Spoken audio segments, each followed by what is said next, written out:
Hola a todos, el día de hoy vamos a hablar de una de las psicoanalistas olvidadas por los historiadores, Sabina Spielrein. Yo soy Sergio Vázquez, hablemos de psicoanálisis.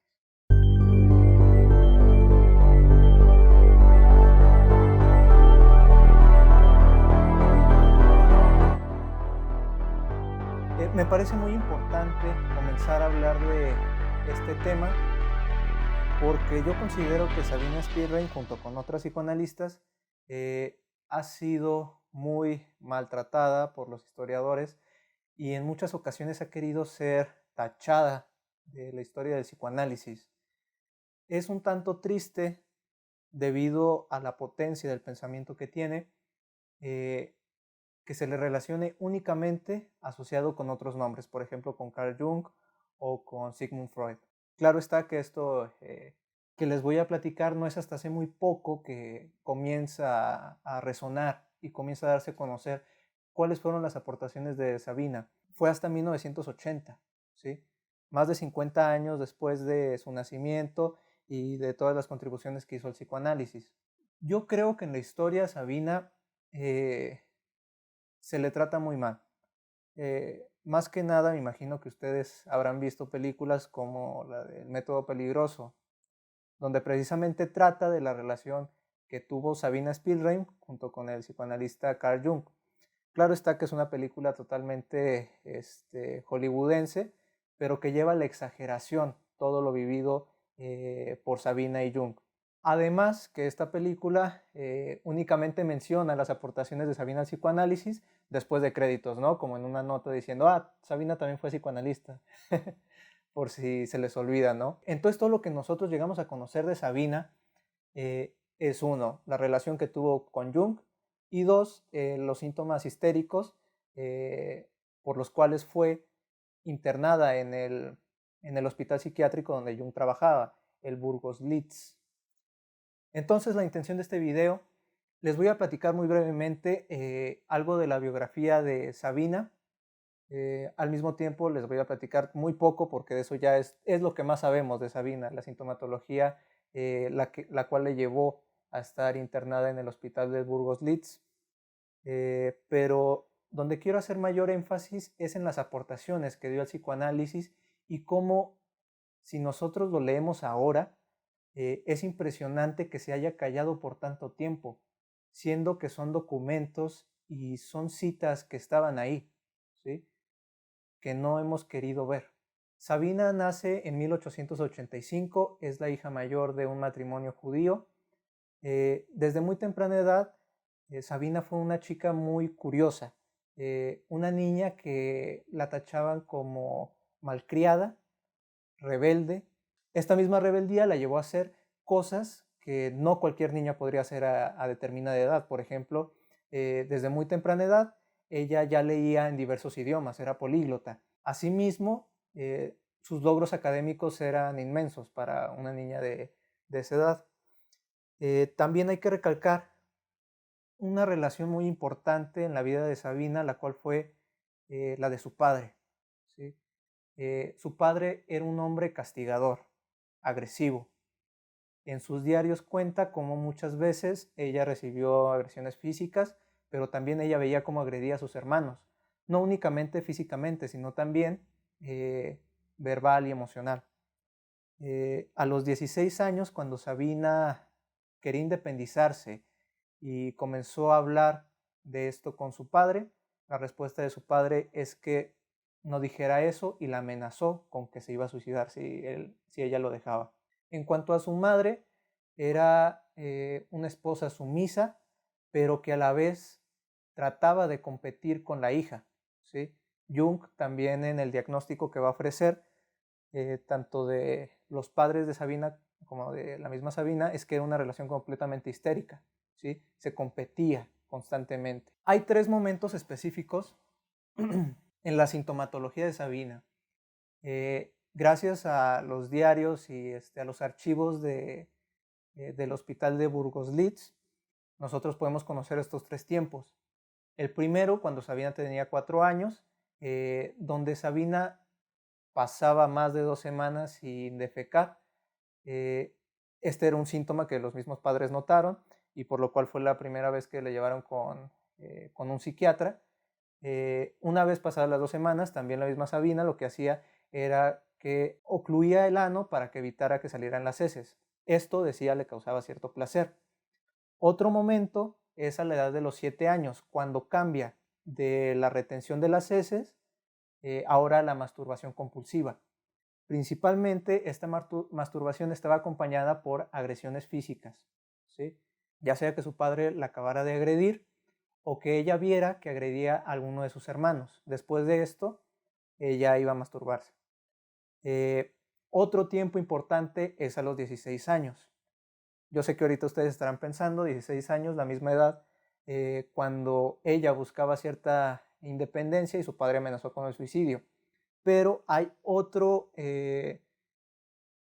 elemento importante, otro suceso eh, que pasa en la vida de Sabina cuando ella tenía 16 años, es la muerte de su hermana menor. Y ella en sus diarios va a decir que este evento provoca que su sintomatología cambie de manera drástica. Entonces ya en esta tercera etapa de su sintomatología, la cual tuvo a los 16 años, ya cambió la masturbación compulsiva, ahora a cambios de ánimo muy exacerbados. Podía pasar del llanto a la risa. Es a esta edad cuando sus padres comienzan a buscar el internamiento a alguna clínica. Claro está decir que en una de ellas Sabina fue tratada con electrochoques, ¿sí? Y no fue hasta 1904 que llegó a la clínica de Burgos-Litz, la cual estaba a cargo del doctor Bleuler, ¿sí? El primer mentor de Carl Jung. Ella va a estar internada en esta clínica desde 1904 hasta 1905. Es aquí donde conoce a Carl Jung. Pero algo importante que también hay que decir es que antes de ser dada de alta en 1905, ya se había matriculado como estudiante de medicina.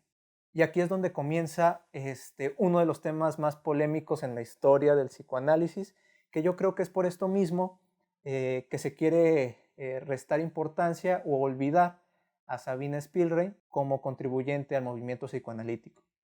Y claro está que es la relación que tuvo con Carl Jung a partir de 1904, 1905 hasta 1909. Pero lo que quiero resaltar de aquí es que fue por esta relación que Carl Jung comenzó a escribirle a Sigmund Freud. De hecho, en su correspondencia, muchas veces Jung busca asesoría sobre el caso. Al mismo tiempo, Sabina se comunica con Freud a través de correspondencia. En 1908 es cuando se hace pública esta relación entre Sabina y Jung y explota, ¿no? Todo. En un inicio, Freud sí busca proteger al hijo amado, al hijo pródigo, Jung, pero a final de cuentas ya en 1909, cuando también la relación entre Freud y Jung estaba a punto de terminar, Freud la va a tachar de completamente ridícula, ¿sí? Y ahí es cuando sí va a rechazar completamente la relación. Pero antes a eso, Freud ya estaba pensando en ver la forma de contribuir de alguna manera o ver este suceso en pro del movimiento psicoanalítico. Ya empezó a hablar de la contratransferencia, a buscar escribir ciertas conferencias que trataran sobre este tema. Y es claro que esta relación ayuda a Jung para crear una de sus teorías más con mayor influencia en el movimiento psicoanalítico y que también va a ser la causante de mucha discordia entre Freud y el mismo Jung, ¿no? Que es su teoría del ánima y el animus. Entonces hasta ahora podemos ver que Sabina fue la causante del inicio de la relación entre Freud y Jung, al principio como un caso donde Jung pedía asesoría y al final donde la misma relación que había entre paciente y psicoanalista lleva a Freud a tener ciertas conductas en contra de las teorías jungianas. Pero es aquí mismo donde Sabina Spielrein logra sobresalir de todo ese, ¿cómo decirlo?, de todo ese drama que se estaba dando dentro del psicoanálisis. Como les estaba platicando, en 1905, Sabina es dada de alta de la clínica. Ella ya previo a su A salir de la clínica ya había empezado a estudiar medicina, y fue en 1911 cuando logra licenciarse como médico con una tesis sobre la comunicación de la esquizofrenia. Esta tesis fue dirigida por Bleuler, ¿sí? Está bien, el médico que era el encargado del hospital donde ella estaba internada, y por su psicoanalista, Carl Jung. Y que claro está, también hay que verlo, que no todo es culpa de Jung y de Freud, de que Sabina sea un tanto puesto a un lado en la historia del psicoanálisis. No, el mismo Jung, muchas veces en correspondencia y cartas, va a escribir sobre la influencia de Sabina en sus teorías. Entonces no hay que culpar al pobre de Jung por este olvido. En 1911, una vez ya licenciada como médico, Sabina ingresa a la Sociedad Psicoanalítica de Viena con un tema de investigación bastante interesante que va a estar desarrollando entre 1911 y 1912. Como ustedes saben, en esta sociedad donde se veían regularmente por semana y hablaban de los temas que estaban investigando y charlaban sobre ellos. El tema de su investigación era la destrucción como causa del nacimiento. En ella, Sabina ya decía que en la sexualidad había algo de destructivo en el ser humano, había algo que predominaba a la vida. Me imagino que a ustedes les suena mucho esta teoría, ¿no? Y están en lo correcto. Es lo que va a inspirar a Freud para que 10 años después publique Más allá del principio del placer, donde habla de dos energías, Eros y Tánatos, donde la que predomina siempre es la energía de muerte, la energía de Tánatos. No culpemos al pobre de Freud por este malentendido o por este olvido, que el buen Freud lo menciona en Más allá del principio del placer, cita a Sabrina Spielrein, ¿sí? Creo que más bien este trabajo fue hecho por historiadores posteriores a esto, ¿sí? Porque como les digo, Jung, Freud, la mencionan en sus trabajos. Entonces Sabina en 1911 ya hablaba de un conflicto fundamental entre la vida y la muerte, esta energía de Eros y esta energía de Tánatos. Ella no lo menciona así, Freud es la que lo va a poner en estos términos en 1920. Desde 1912 a 1926, Sabina va a vivir en Ginebra y va a pasar a Moscú. En Ginebra va a organizar una sociedad psicoanalítica y va a enseñar psicoanálisis en el Instituto Rousseau. Aquí mismo, también en Ginebra, va a ser psicoanalista del famoso psicólogo Jean Piaget. También es importante mencionar que este trabajo que llevó en Moscú también quiso incursionar en la clínica infantil. De hecho, ella buscó en un inicio crear esta clínica y lo logró, funcionó. Pero, ¿qué creen que pasó en 1929? Pues lo que pasa es que literalmente en Moscú prohibieron el psicoanálisis.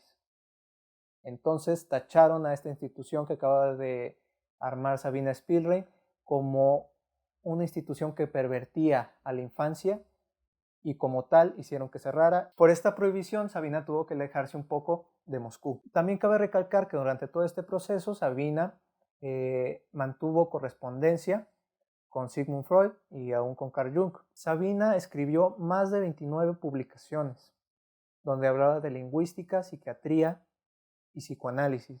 Entonces juzguen ustedes qué de todo eso llega a nosotros. Juzguen qué de todo eso se nos dice, porque les aseguro que gran parte de lo que nos han contado, que nosotros vemos en los libros de historia, no es esto, no es que haya escrito 29 publicaciones sobre lingüística y psicoanálisis, lo que vemos es que fue amante de Jung y vemos que era una enferma mental, ¿sí? Cuando en realidad lo que nosotros tendríamos que ver es toda esta aportación que Sabina logró ofrecer al psicoanálisis y que ahora muy poco se le valora, ¿sí? Porque aquí la verdad es que no salimos de Melanie Klein y de Anna Freud en cuanto a psicoanalistas mujeres. Después, Sabina regresa a Rostov, su ciudad natal, pero es en 1942, con todo este movimiento de la Segunda Guerra Mundial y el nazismo, es encontrada en una sinagoga, es arrestada y fusilada. La historia de Sabina Spielrein es bastante interesante, ¿sí? pero también triste por lo que tuvo que pasar en vida y más aún por lo que ahora nosotros contamos sobre ella, como espero que lo podamos ver en videos futuros. El psicoanálisis siempre ha querido ocultar ciertos aspectos de su historia que no son convenientes, pero nosotros tenemos que aceptar también cuáles son, por ejemplo, en este caso, todos los beneficios que ofrece, ¿sí? No podemos simplemente borrar, por ejemplo, a esta mujer de la historia del psicoanálisis. No podemos borrar un montón de otros eventos que sucedieron dentro de los del movimiento psicoanalítico, como suicidios, etc. Y si a ustedes les está interesando la historia de Sabina y les interesa saber un poco más de la teoría, pues la parte positiva es que ya encuentran algunos de sus textos traducidos al inglés, pero aún en español no los encontramos, no han sido traducidos. Como les estaba diciendo, en inglés fueron traducidos hasta 1980, ¿sí? O sea, Sabina Spielrein, sus logros dentro del psicoanálisis comenzaron a ser valorados hasta 1980, ¿sí? O sea, tal cual estamos hablando de una historia de una intelectual como cualquier otra, como también sucede con pintores, pintoras, filósofas, que durante su tiempo son tratadas con injusticia. Y todavía un poco de tiempo después, la historia no las reconoce como lo que fueron, sino como un agregado. Ustedes lo pueden ver también en otras áreas, no nada más en el psicoanálisis. Lo importante ahora es que nosotros tenemos que alzar de nuevo la figura de estas mujeres dentro del psicoanálisis. Y como les digo, que no es que esté mal, ¿verdad? Obviamente las teorías de Melanie Klein y de Anna Freud son grandiosas y lo que sea, pero existieron otras mujeres dentro del psicoanálisis con una potencia de pensamiento bastante interesante, ¿sí? Entonces, si les interesa, si les gustó el video, por favor, denle like, suscríbanse a nuestro canal. Asimismo, estamos en Facebook. Cualquier duda, recomendación, sugerencia, háganosla saber en los comentarios. Yo soy Sergio Vázquez y esto fue todo por el día de hoy.